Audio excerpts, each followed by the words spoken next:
2023 chega ao fim, um ano de muitos desafios, guerras não terminadas, guerras novas se iniciando, conflitos espalhados pelo mundo, risco fiscal no Brasil e um recorde de pedidos de recuperação judicial e fechamento de empresas. Não é qualquer empresa, são empresas grandes. Mas afinal, diante de todos esses problemas e desafios, 2023 valeu ou não valeu a pena investir? Eu ganhei ou eu perdi dinheiro?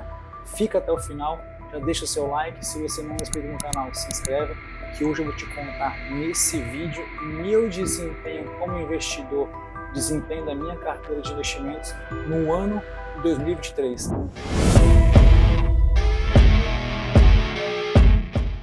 Bem, gente, aqui quem fala é o Anderson, criador deste que é o seu, o meu, o nosso canal. O canal para quem busca mais ativos e menos passivos.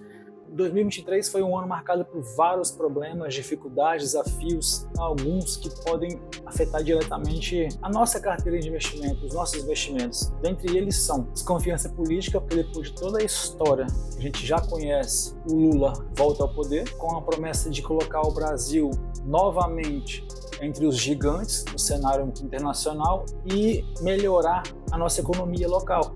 Mas o que nós vemos é, no governo Lula, o investimento estrangeiro cai 28% e expõe desconfiança sobre rumores do país. Déficit de 2023 piora, vai a 177 bi e se afasta da meta de Haddad. Tivemos a invasão ao Palácio do Planalto, ao STF e ao Congresso Nacional no dia 8 de janeiro. Queda da nossa taxa de juros, Selic. Crise no varejo brasileiro.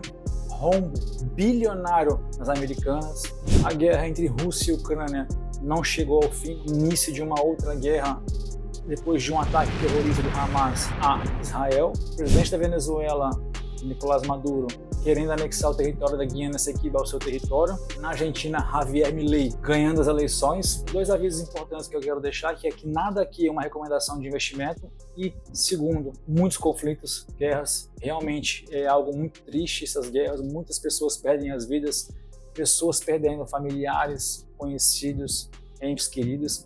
Então, meus pêsames. Mas, como o canal é voltado para investimento, como o canal é voltado para finanças e crescimento pessoal, eu quero focar esse vídeo exclusivamente em investimento, principalmente no meu desempenho, se valeu a pena ou não investir esse ano. Conflitos existem, guerras, infelizmente, existem, mas desde que o mundo é mundo, isso acontece. Por mais difícil, mais doloroso que possa ser, catastrófico, isso passa. Precisamos criar uma mentalidade não de agora, porque isso que está acontecendo agora afeta justamente esse momento. Desde que eu comecei, eu tenho um objetivo muito claro, que é investir para longo prazo, pensando em 10, 20, 30 anos. Construir uma carteira resiliente. Certamente vai ser abalada de alguma forma qualquer crise, não tem jeito, a economia toda mundial, dependendo da crise, ela vai ser abalada, mas é pensando no longo prazo e tentando criar uma carteira consistente.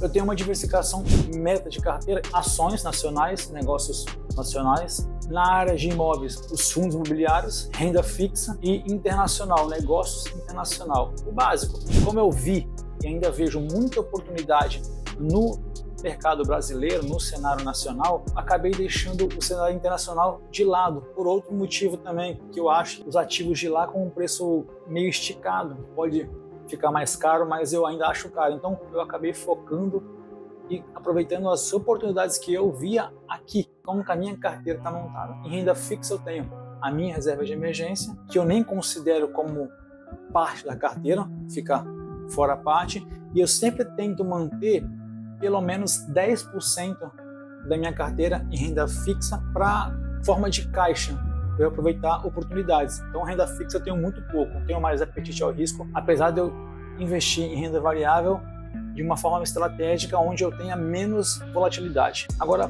partindo para a renda variável, já vou deixar bem claro que vocês vão notar que a minha carteira tem mais alocação em ações, então eu estou muito mais exposto em ações do que em fundos imobiliários. E isso também faz parte da minha estratégia, porque as ações, os negócios, as empresas têm mais capacidade de crescimento do que os fundos imobiliários, porque os fundos imobiliários eles têm por lei a obrigação de distribuir 95% dos seus lucros, já as ações não.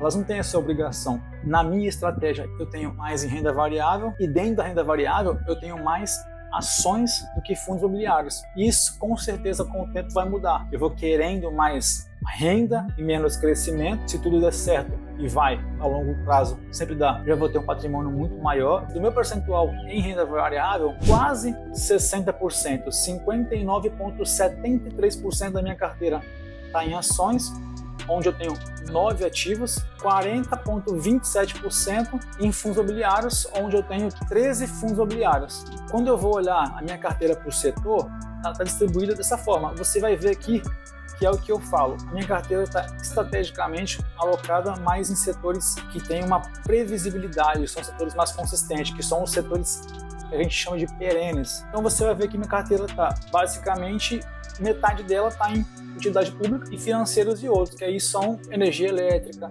saneamento básico, bancos, seguradoras, e o restante está ali em fundos mistos, comunicações, fundos de papel, 21% em fundos de tijolo. A minha carteira dividida por segmento, ela continua com uma exposição maior em banco, cerca de 23%, e energia elétrica 20%, mas o restante é uma diversificação muito grande, onde nada supera 10% da minha carteira. Então, é uma carteira, de certa forma, concentrada em bancos e energia elétrica, porém, ela está muito diluída o risco em vários segmentos diferentes, sendo que dentro desse segmento eu não tenho uma ação de cada, eu tenho 2, 3. Agora vamos para o assunto do vídeo, que eu acredito que é o que vocês vieram ver aqui, que é mostrar o meu desempenho, o desempenho da minha carteira esse ano. Algumas observações: o que eu tenho em renda fixa é só minha reserva de emergência. Como eu já te falei, eu tenho um apetite a risco um pouco maior. É o que vocês precisam fazer? Não.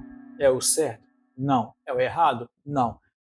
É o melhor para mim, é a forma com que eu gosto mais. E ao longo do tempo eu vou refazendo esse caixa, só que tinha muita oportunidade. Mas vamos lá, para medir o desempenho da minha carteira eu vou comparar com 3 benchmarks. O primeiro, eu medir com o IBOV, que é o índice que mede o desempenho médio da Bolsa de Valores, que dentro dele tem as ações mais negociadas da Bolsa. Eu também vou comparar com o IFIX, que é o índice que mede o desempenho médio dos fundos imobiliários. Eu também vou comparar com o CDI, que serve para ter uma noção, uma medida do desempenho da renda fixa. De janeiro de 2023 a dezembro de 2023, a minha carteira se valorizou, teve uma rentabilidade, um retorno de 29,15%, quase 30% de rentabilidade de lucro em um ano, enquanto o IBOV subiu 21,69%. Nota que a minha carteira subiu mais do que o IBOV. O IBOV por si só ele é mais volátil, ele tem mais volatilidade. E mesmo assim, a minha carteira durante o ano de 2023 subiu mais do que o IBOV. O IPCA, que é a inflação, 4,57%, ou seja, superamos a inflação de muito ainda. O IFIX, que é o índice dos fundos imobiliários, 14,46% de alta. E o CDI nesse período rendeu 12,55% no ano. A minha carteira bateu todos os benchmarkers. É sempre assim? Vai ser sempre assim? Não sei. É a minha estratégia. Para esse ano, ela foi muito eficiente. Nesse gráfico, essa linha verde representa a minha carteira. Só no comecinho do ano, lá nos primeiros meses, a carteira ficou abaixo do CDI e da Selic. Então, evolução patrimonial. Nota que no começo do ano ali tive uma evolução muito grande. Eu tive que investir em alguns negócios fora da bolsa que acabaram tirando um pouco o meu foco da minha carteira, porque eu acabei tendo que investir em negócios reais, casa, construção, mas foi um crescimento muito bom e exponencial. A minha carteira cresceu do começo do ano até o fim. Eu não vou mostrar a minha carteira, os ativos, que isso pode enviesar ou influenciar vocês a fazerem merda, mas quais foram os ativos que se destacaram na minha carteira? Destaques positivos.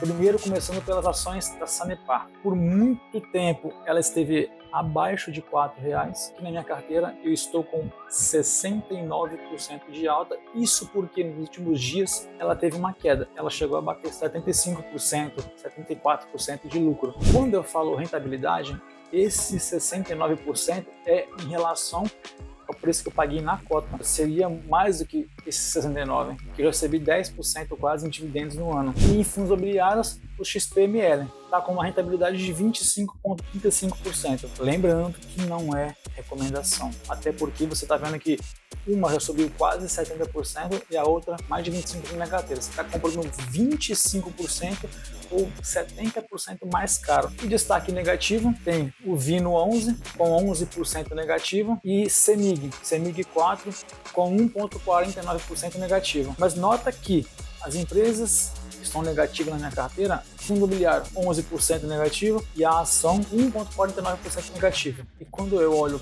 o destaque positivo, é 69% e 25% de alta, é muita diferença.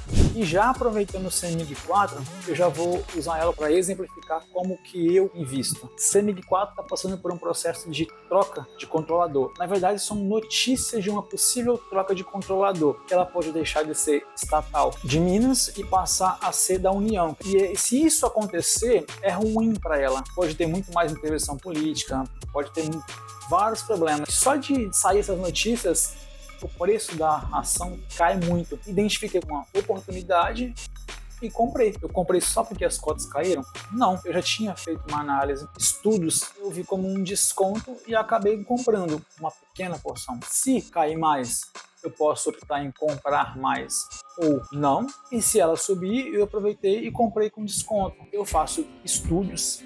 Dentro desses estudos e análise, eu chego a alguns ativos que eu considero, dentro dos meus critérios, bons ativos, que possam ser um bom investimento para compor a minha carteira. Principalmente eu foco nos setores consolidados, perenes, mas vez ou outra eu coloco alguns segmentos, algumas coisas mais arriscadas. Montei minha carteira, botei os ativos ali. Como que eu gerencio isso? Tendo os meus critérios, os meus percentuais definidos, eu olho o que está abaixo, eu olho o que pode estar dando oportunidade de investimento, o que está com algum desconto e compro.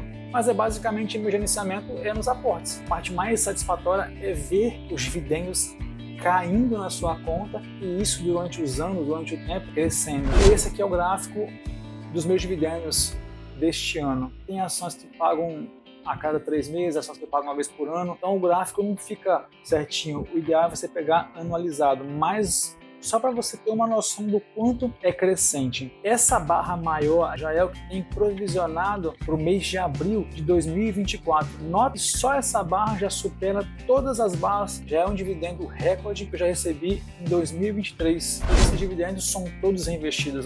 Qualquer centavo que caia de dividendo, eu invisto. E agora a resposta. Valeu a pena ter investido em 2023 ou não? A resposta é óbvia. Valeu, sempre vale. Investir sempre é uma opção, seja investir aqui na Bolsa de Valores, igual eu estou mostrando para vocês na minha carteira, seja investir em um negócio físico, em conhecimento, em estratégias. Eu bati todos os benchmarks, só no comecinho do ano eu fiquei abaixo do CDI da inflação. O maior aprendizado que eu posso trazer para vocês, você deve se informar, sim, pelo que acontece no mundo, mas não deve se basear nisso para investir, em notícias, informações, porque tudo isso são rumores, são ruídos. E isso passa. Por pior do que seja uma guerra, por pior do que seja uma pandemia, isso vai passar. Tenha uma estratégia, invista em bons setores, em fundamentos, em bons segmentos. Não tente inventar a roda, não tente inventar a moda. Faça o que funciona, o que já funcionou. Eu estou muito satisfeito, muito feliz com o meu desempenho. Eu vou continuar estudando, aprendendo cada vez mais, com muito foco, dedicação, principalmente paciência. Em 2024 vai ser um ano muito melhor para mim. E claro, se você for inscrito nesse canal, deixa o seu like em todo o vídeo, com certeza vai ser para você também. Ativa o sininho para não perder nenhum vídeo novo e vamos fazer 2024 ser um ano muito melhor. Te espero no próximo vídeo e fui!